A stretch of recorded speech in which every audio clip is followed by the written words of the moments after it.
Fraților, nu ați citit titlul greșit. Eu chiar sunt de părere că tehnologia 5G este încă inutilă pentru voi sau pentru mine, pentru utilizatorii de rând în general. Dar pentru cine este deja gata să vină cu furci și torțe, recomand să stați până la final să vedeți și de ce spun asta. 5G, deși a apărut abia acum 2-3 ani, e o tehnologie care a fost finalizată chiar începând cu anul 2015. Practic, unele dintre cele mai mari companii în acest domeniu, printre care Samsung, Qualcomm și Nokia, s-au întrunit pentru a-și da seama, odată pentru totdeauna, cele 3 chestii fundamentale care vor defini rețeaua 5G, începându-și astfel fiecare companie partea pe care poate să-și o facă în legătură cu această tehnologie revoluționară. Primul criteriu fundamental al rețelei 5G este viteza. Aceste companii, după îndelungate teste, au ajuns la concluzia că dacă se folosesc unde mai mici, dar cu o frecvență mult mai ridicată față de cele ale rețelei 4G,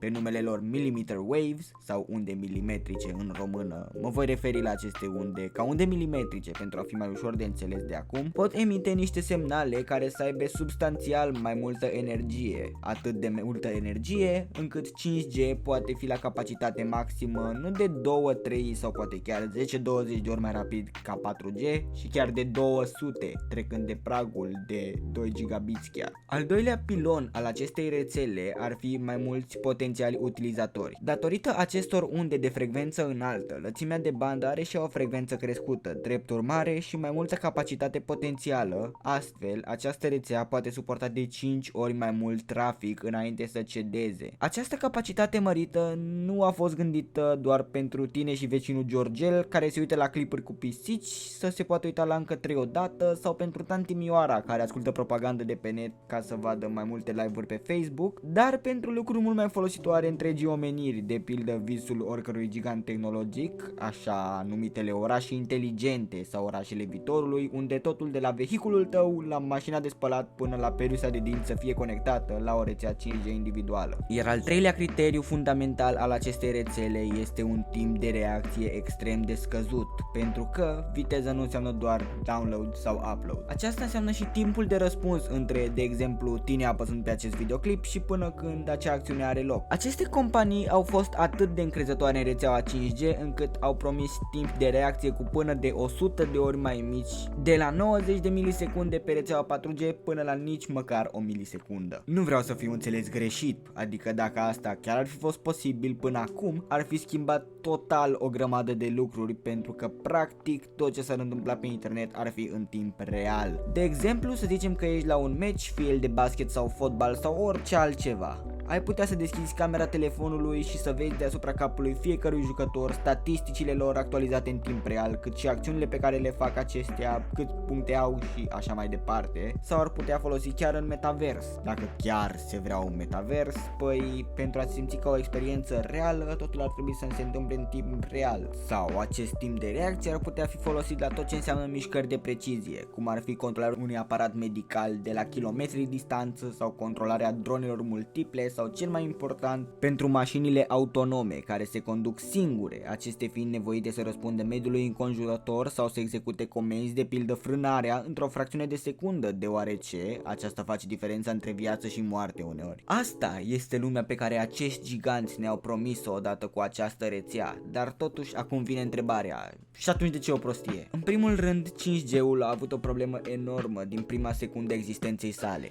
marketingul acestuia, modul în care ne-a fost băgat pe gât practic. Spre deosebire de toate generațiile anterioare 4G, 3G, 2G, când aplicațiile pe care începeam să le folosim aproape că cereau un alt pas evoluționar pentru a le folosi, omul de rând nu prea a avut sau are mare nevoie de 5G. Clar că corporațiile au vrut ceva nou care poate fi marketabil pentru consumatori pentru a mai stoarce niște profit. Că ce să faci, viața și la corporație e grele și banii e puțini, dar totuși pentru prima dată cu apariția 4G, omul de rând nu a mai avut vreo problemă care necesită o soluție iminentă ca și până acum. Deja putem, nu-i așa, să vizualizăm conținutul pe care îl dorim la o calitate care arată superb pe dispozitivele noastre, iar atunci, pentru ca 5G-ul să poată fi marketat, aceste companii ar trebui să aibă un marketing atât de ambițios încât să ajungă până la stele, promițându-ne un fel de lume nouă, digitală, nici măcar ei știind de fapt cum am putea ajunge până acolo. Totuși, chiar și cu atâta marketing, interesul oamenilor a rămas tot la 12 metri sub nivelul mării.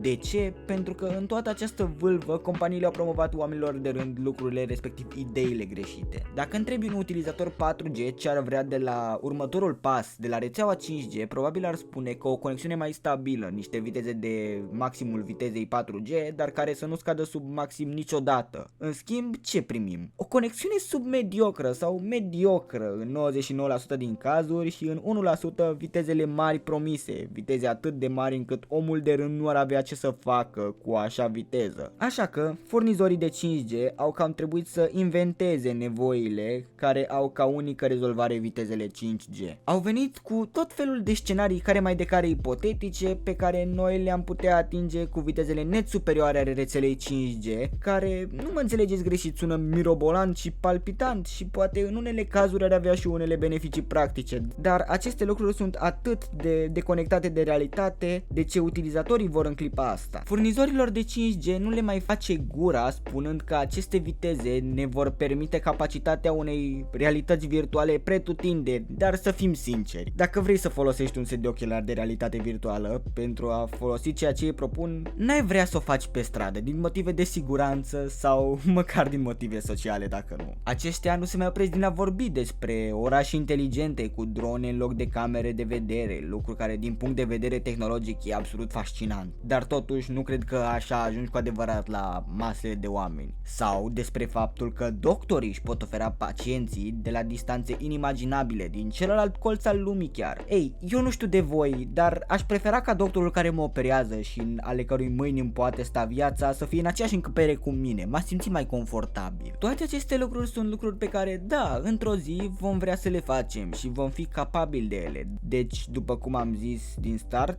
tehnologia 5G a călcat cu stângul, nu doar suprapromițând ceea ce va face 5G, dar cu atât mai mult, cu toate acestea nu reușesc să entuziasmeze masele de oameni suficient. Dar să nu uităm un rol important în înrăutățirea acestei situații, ca de obicei este jucat de politică. Se putea ceva fără politică să fie înrăutățit? Nu cred. Până acum existau 3 furnizori de 5G, Nokia, Ericsson și Huawei. Aceste companii sunt cele care construiesc infrastructura, ceea ce înseamnă 5G, cum ar fi antenele gigantice ce emit semnalul, dar după ce Huawei a fost acuzat de spionaj, acesta a fost pus pe lista neagră de către SUA. De ce asta înseamnă veci rele? Păi nu doar că aceștia s-au oprit din dezvoltarea tot ceea ce înseamnă 5G, dar tot ce construiseră până atunci a fost demontat și dezasamblat bucată cu bucată atât de către SUA cât și de către aliați. Acest lucru a fost amplificat și de mișcările oamenilor anti-5G care au pus paie pe foc, literalmente. Oamenii au ajuns să dea foc antenelor 5G de frică ca acestea să nu le dea cancer, lucru care practic înseamnă că 5G nu doar că s-a oprit din dezvoltare, dar a și luat un șut în fund încă câțiva metri înapoi. Și totuși, problema fundamentală a 5G-ului este raza acestuia de acoperire. În această cursă pentru a atinge vitezele gigantice cerute de literalmente nimeni pe pământ, această rețea folosește niște unde atât de ridicate în frecvență, drept și prin urmare atât de mici, încât pot fi blocate de orice. Poți avea viteza maximă de 2 gigabits prin 5G și să ai ghinionul de a te pune după un copac și poc, ajungi la 2 megabits, acesta ducând la două probleme mari și lat. Pe lângă că 5G atunci consumă resurse enorme în bani și timp, practic având nevoie de câte un range extender pe fiecare stâlp și colț de bloc, toate cu cabluri și fibre optice noi în orașe, având în vedere astea, practic să aduci infrastructura 5G în afara orașelor nu prea are sens. Costurile de creare și de mentenanță ale acestor stații 5G sunt atât de mari încât ar ieși pe minus dacă ar fi câte o antenă per sat la cei minus 30 de oameni din acestea, care oricum, să fim sinceri, de-abia folosesc și 4G la capacități medii. Și totuși, având în vedere toate astea, ce au făcut marile companii? Au schimbat înțelesul în ceea ce înseamnă 5G. Practic, 5G acum nu presupune doar acele unde milimetrice cu care ne permitem tot ce am zis mai sus, dar și alte unde numite sub 6, care sunt create doar prin mici ajustări ale rețelei deja existente 4G, care sunt marginal mai rapide. Nu mă înțelegeți greșit.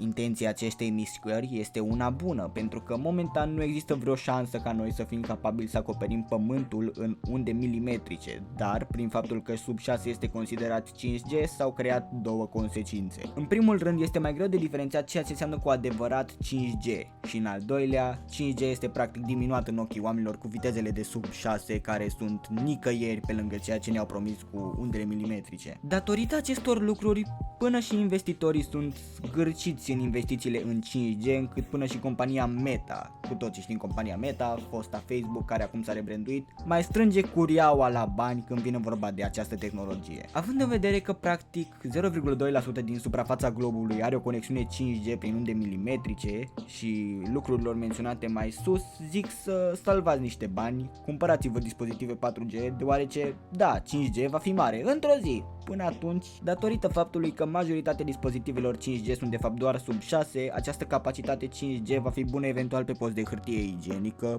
până când 5G va fi chiar global. Până la următoarea ediție, eu am fost Alex, aceasta a fost Doza. Aș vrea să vă întreb și să-mi răspundeți în comentarii voi ce părere aveți legată de 5G și noi ne vom auzi data viitoare.